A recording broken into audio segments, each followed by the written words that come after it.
Just a quick introduction about myself. My name is Emanuel Fernandez.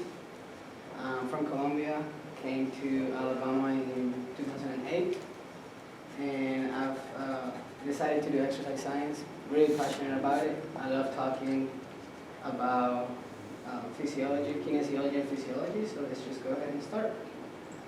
Today, I'm going to expose about a high-intensity interval training-based running plan and how that improves athletic performance by improving muscle power. We're all familiar with high-intensity interval training. Any questions with that? We all get with that. You can assume that we might need a review. Well, the goal within this study was to find the benefits from a 5-week high-intensity interval training program. How adding a high-intensity interval training program into a triathlete's program will cause any physiological responses or improve any athletic performances. So here we're going to also see if we cause any neuromuscular responses. And here's a quick definition of high-intensity interval training.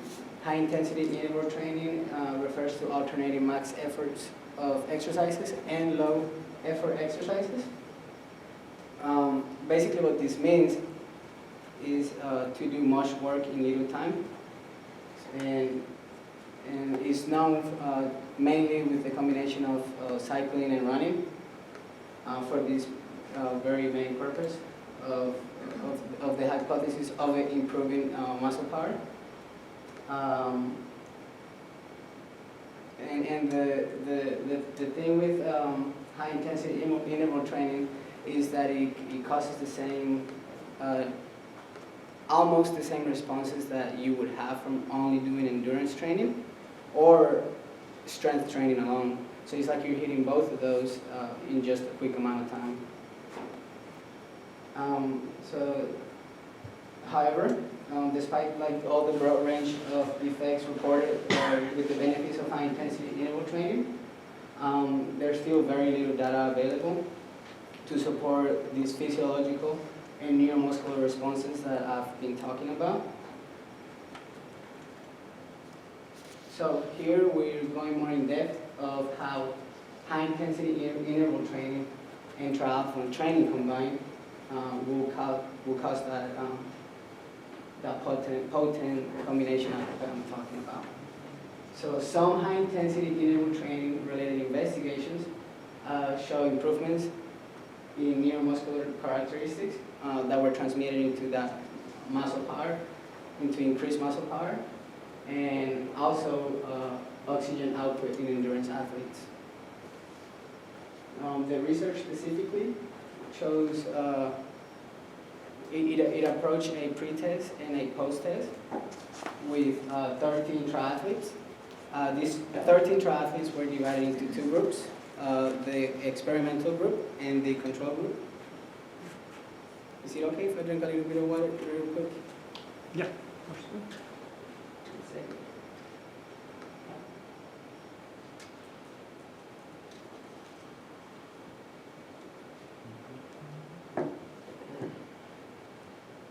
Okay, so here we're going more into the demographics, just the specifics of it. 60 male triathletes were, I said 13 earlier, I'm sorry, it was 16 male triathletes. The age range was about 24 to 40 years old. The body mass was about 74 kilograms, and that's about 160 pounds. The height was 176 centimeters, which is about 5'6", 5'7", and the inclusion criteria, all the athletes were required to be older than 18 years old, competing in races, healthy for the past 6 months, and most importantly, not engaged in any high-intensity training programs.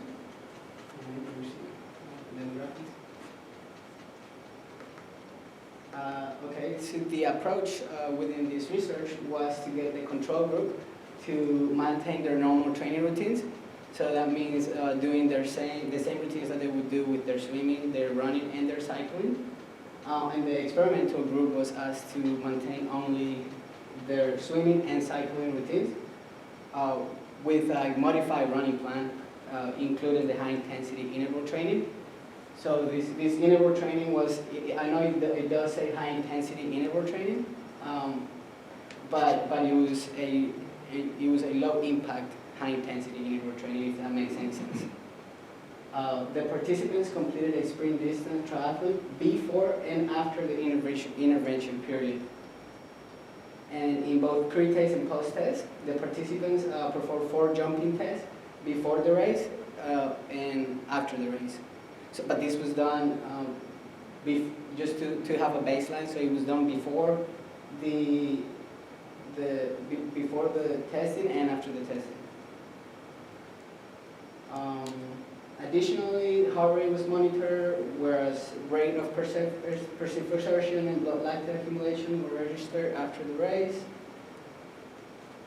And here you can see the materials, which in the study they used a 25-meter pool.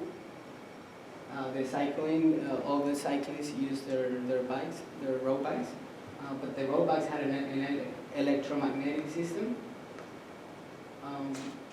Just to track the whole study. The running was done outdoor with a 400-meter synthetic track, and all measurements were repeated 3 or more times to monitor all these neuromuscular responses.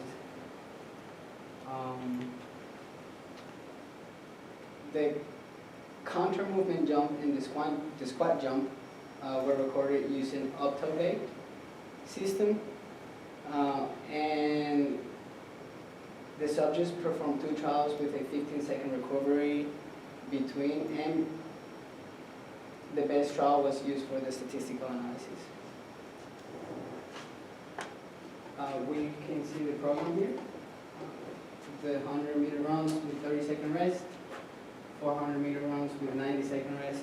So like I said, it is high intensity, but it is with low impact. And this was the plan, the running plan that was implemented into the experimental group. So the method. Testing was completed at week 0 and week 5 to monitor changes over the 5-week program. So this will allow all the athletes, this will allow the professionals to know the effect of a low volume and high intensity running plan and these effects on performance, mainly improving muscle power. And here on the graph,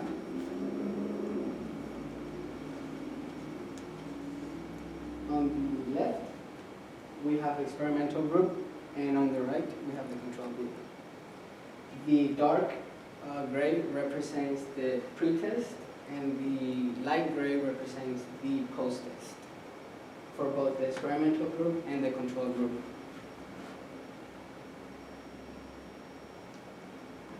This is run by seconds, so the time is represented in seconds, so 500 seconds, 700 seconds, 900 seconds. On the swimming time, on the bottom we see swimming time, cycling time, and running time. So when we look at the experimental group, or let's start with the control group, we see 6 athletes, and we can see 7 athletes in the experimental group. Here we see that there's no significant differences, and we can support this hypothesis because the p-value, the level of marginal significance, did show a difference between means, because it was less or equal to 0.05. Here we can see the main difference in the running time, which was the biggest athletic performance benefits from the high intensity interval training program. You can see that it's a little lower, so you just got significantly faster. And in the control group, it's just everything just kind of stayed the same after the intervention time.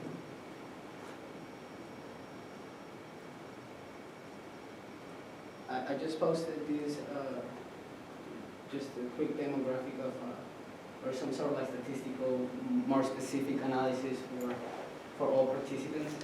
But just as an example, we're going to look at the running time for one of the participants. And on the pre-test, the time was 1,150 seconds. And then at the post-test, you just got significantly slower.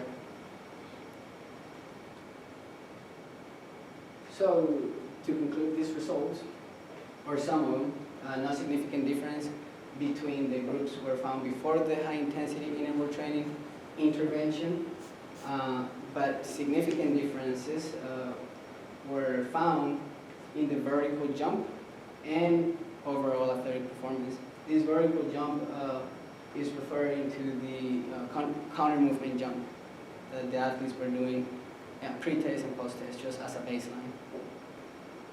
The control group remained unchanged. No changes were observed in body mass index, rate of perceived exertion, and blood lactate accumulation. And the experimental group, however, improved the jumping performance by 6 to 9%, their swimming performance and running time during the competition.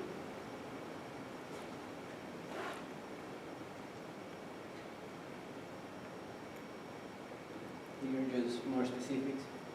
I think it's a little repetitive because this just talks about the 6 and 9% in the vertical jump. And but there was also an increase in athletic performance at the triathlon, so what the athletes were preparing for. So not only did they found an increase in performance during the testing, but also in the race. Improvements of 2.90% in the swimming time, 0.47% in cycling time, and 3.93% in the running time, which was the most significant benefit from the high-intensity interval training program. So, neuromuscular performance does increase the vertical jump. A 5-week high-intensity interval training program with incorporated sprints was proceeded successfully. And the experimental group improved the vertical jump at the post-test. This is what the vertical jump means. It's just to quickly grab into it.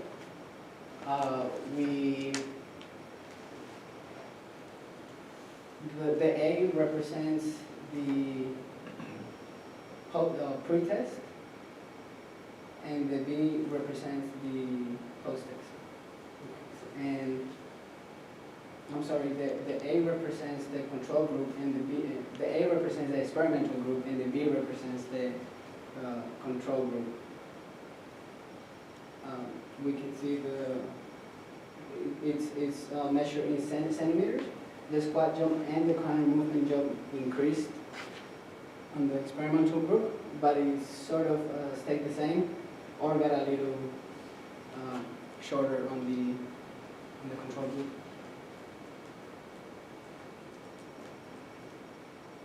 So lastly, conclusion, a low volume, high intensity interval training program.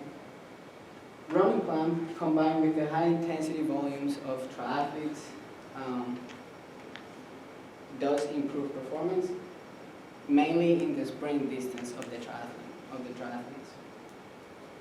The experimental groups had an implementation of sprint training in their programs, and it showed increases all across the board in performance. And here's the work site. Any questions?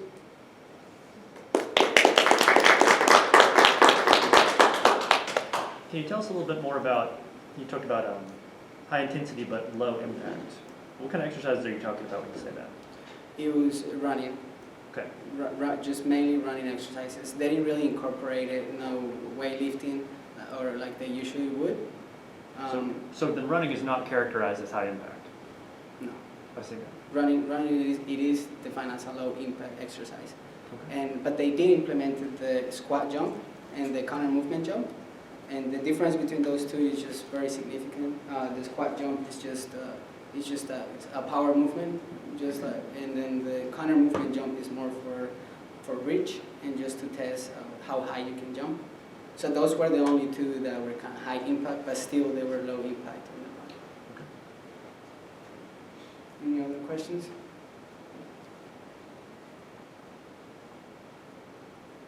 All right, let's thank our speaker again.